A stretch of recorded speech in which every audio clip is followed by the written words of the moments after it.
জ্ঞানে হোক অজ্ঞানে হোক বুঝে হোক না বুঝে হোক, যে আসনটা আজকে বসে আছেন এটা কোনো গল্প করার আসন নয় না। আর যে আসনটায় বসে আছে এটা কোনো হালকা পাতলা আসনও নয়, এটা বেশ ভারী আসন। তার কারণ কি জানেন? এই যে ভগবানকে পেতে গেলে যে ভক্তের মধ্যে নখানা ভক্তি থাকে, যে নববিধা ভক্তি, যে ভক্তি না থাকলে কখনো ভক্ত হওয়া যায় না, আর ভক্তি আছে বলে ভক্ত বলে পরিগণিত হয়। যেমন জগতে যার ধন আছে তাকে বলা হয় ধনী, যার মান আছে তাকে বলা হয় মানি, আর যার জ্ঞান আছে মাথায় তাকে যেমন বলা হয় জ্ঞানী। ঠিক তেমনি গলায় মোটা মোটা তুলসী মালা আর ললাটা তিলক ধারণ করলে কিন্তু ভক্ত হবে না। ভক্ত তখনই হবে যার ভক্তি আছে, তখন তাকে বলা হবে ভক্ত। গধূলি বলতাই বেদমানন্দ।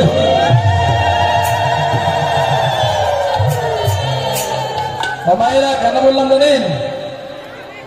আপনারা সবাই ভগবানকে ভালোবাসেন তো নাকি? ভালোবাসেন? কারা কারা ভালোবাসেন না একটু ধরে দেন দেখি, বলুন ধরে দেন।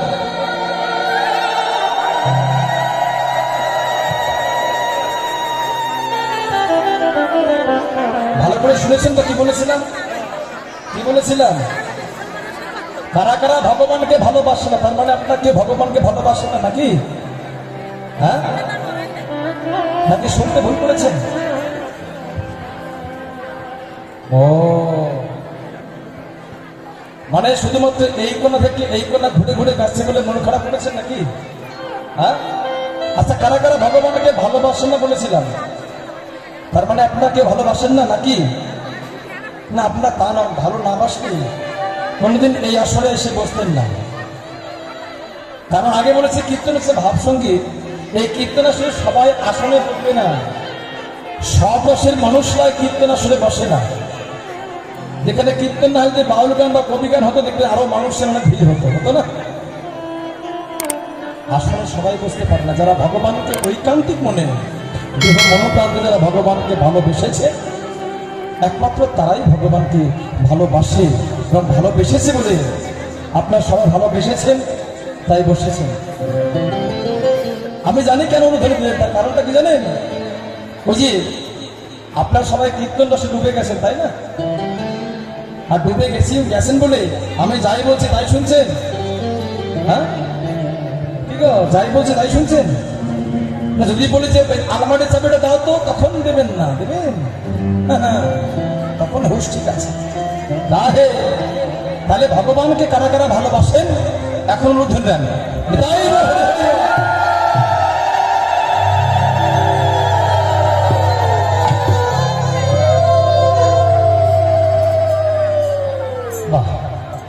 কত ভালো লাগছে। তাহলে এরকম হচ্ছেন কেন?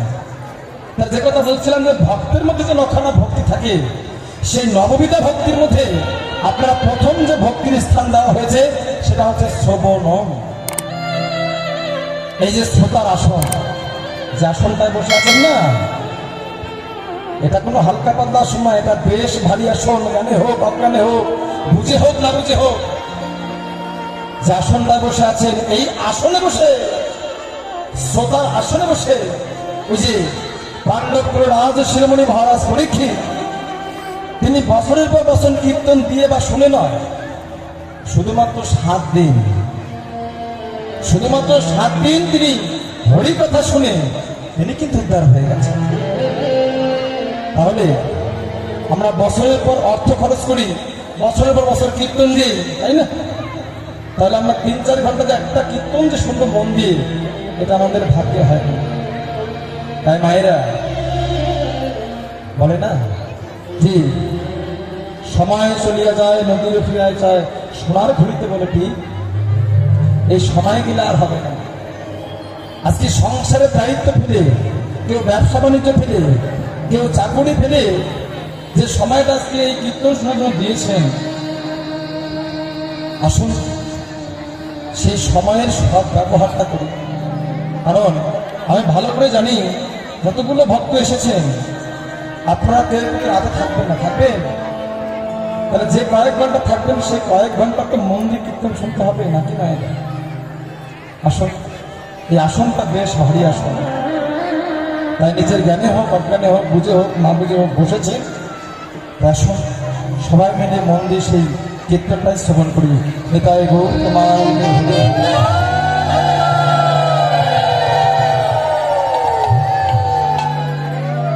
আসলে সেই ভগবান শ্রীধাম নবদ্বীপের মাটিতে এসেছেন। শেষে মধ্যাহ্নকালে ভগবান গঙ্গার তীরে হরিনাম সংকীর্তন করছেন কীর্তনের দল বানিয়ে। আর ঠিক সেই সময় মহাপ্রভুর কি একটা ভাবের উদয় হয়ে গেল। তাই নদিয়ার সমস্ত ভাগ্যবতী নাগরিক ও গৌরব মহাপ্রভু সেই ভাবটাকে দেখছেন। আর দেখে নাগরীরা সবাই বলা বলি করলেন, জানিস নাগরী রে ও জানি নাগরী রে আমি যে মধ্যাহ্নকালে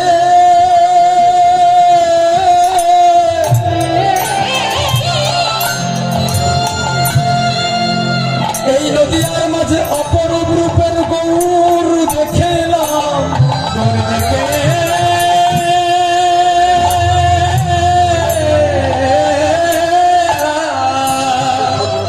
ও নাগরী রে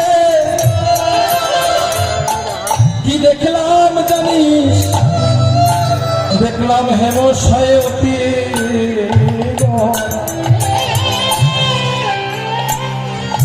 অবশ্য মধুর হাসরা জগৎ জননয়নে আনন্দ। নাগরী রে যে গৌরকে দেখলাম সে গৌর কি হেমশায়তী করা। আমারা হেম মানে কি? হেম মানে হচ্ছে সোনা। যে সোনাকে আমরা ওই সোনাকে গলিয়ে আমরা অলঙ্কার করে অঙ্গে পরিধান করি, তাই না? নাগরী বলছে এই জাগতিক জগতে সোনা নয় রে, সেই জাগতিক জগতে শোনাচ্ছে আমি যে গৌর সোনাকে দেখলাম রে। এই জাগতিক জগতে সোনা অঙ্গে পরিধান করতে গেলে আগে সোনাকে সোহাগা মিশ্রিত করে তারপর নাইট্রিক অ্যাসিড ফেলে যখন সোনাকে তাপ দেওয়া হয় তখন সোনা গলে যায়। আর সোনা গলে গিয়ে তখন সেই সোনাকে আমরা অলঙ্কার করে অঙ্গে পরিধান করি, তাই না হয় না? কিন্তু নাগরী এই নদীর মাঝে যে সোনা আমি দেখে এলাম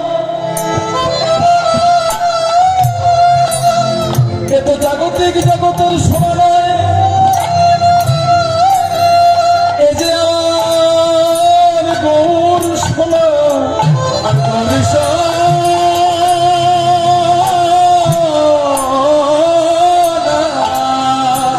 নাগরী রে এই জাগতিক জগতে সোনাকে গলিয়ে অঙ্গে পরিধান করা যায়, কিন্তু আমার গৌর সোনাকে সবাই অঙ্গে পরিধান করতে পারে না। তবে কারা পারে জানো? এই জগতের কোন ভাগ্যবান ভাগ্যবতী ভক্ত যদি সদ্গুরু চরণ আশ্রয় করে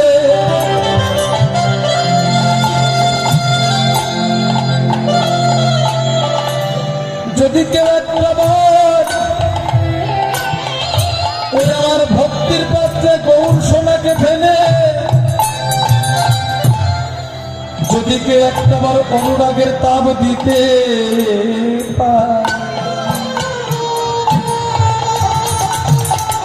ওই জাগতিক জগতের সোহাগায় সোনা বলে দেয়, কিন্তু আমার গৌর সোনা বলে না। কিন্তু নাগরী যদি কেউ আমার গৌর সোনাকে গলাতে যায় ওই জাগতিক জগতের সোহাগা নয়, একটাবার গুরুচরণ আশ্রয় করি যদি কেউ ভক্তি সোহাগা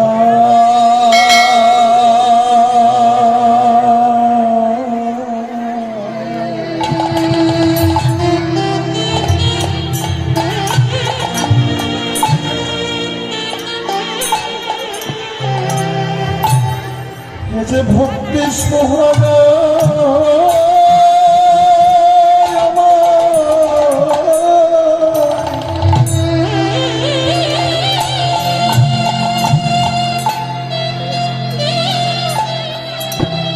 আমার গলে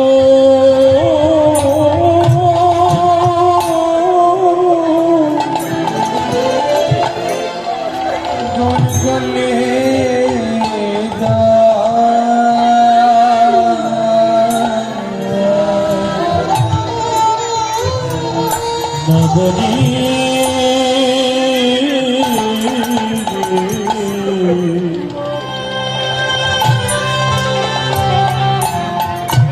যে ভক্তি যে হরি হরি বল হরি হরি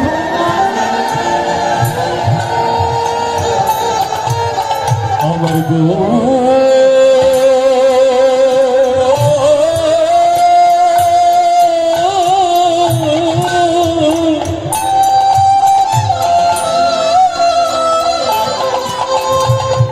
সোনা বলে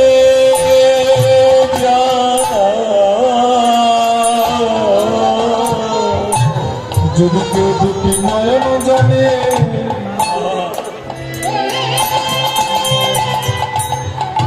যদি নয়ন জানে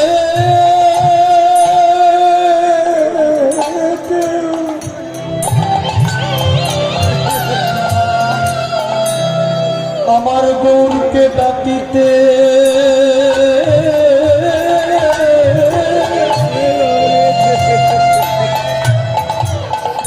ডাকিতে পারে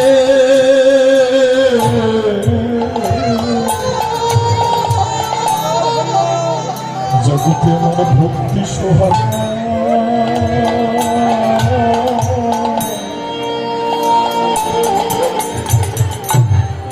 ভক্তি সোহাগ ভক্তি ঝরে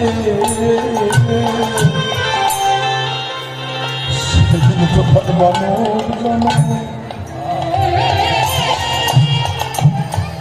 এই দুর্লভ সাধের মানব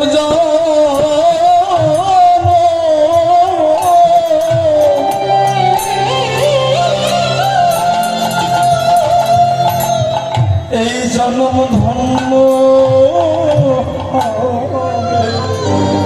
কৃষ্ণ বলি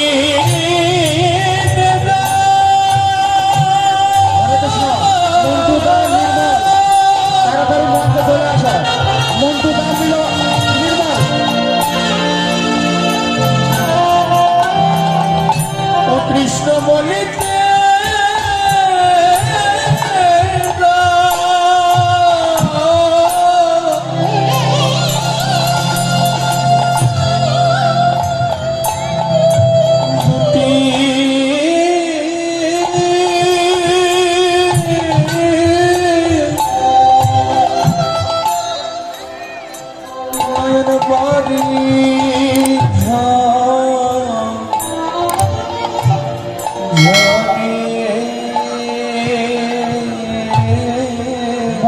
নির্মল তাড়াতাড়ি চলে আসো আচরে সেদিনই তোমার মান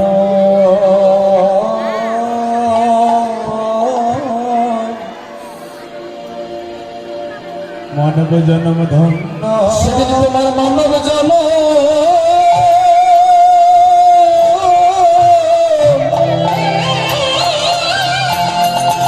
এই জন্ম ধন্য হবে হরি বলি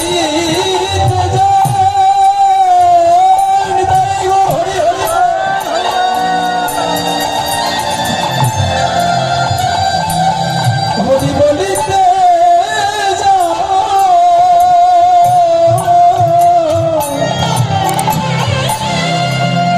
চার দুটি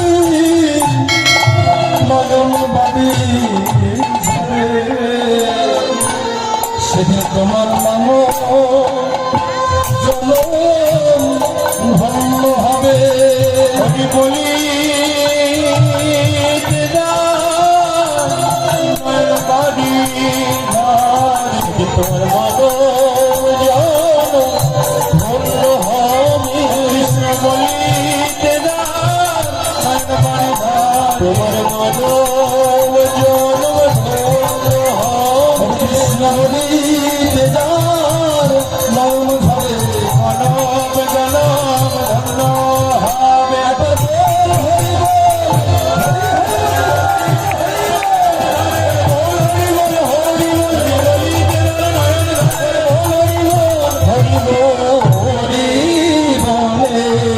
দিলে তোমার মনকে জানো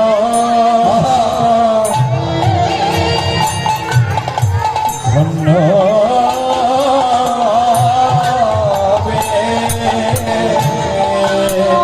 জয়তায় সেই ভগবান আজকে শিবাব নবদ্বীপের মাঝে ও মায়েরা আস্তে আস্তে আবার কথা শুরু হয়ে গেল। ও মায়েরা চরণ ধরে মিনতি করছি, মায়েরা কথা বলবেন না, কেন জানেন? জ্ঞানে হোক অজ্ঞানে হোক বুঝে হোক না বুঝে হোক আস্তে আস্তে ভালো করে শুনবেন মায়েরা।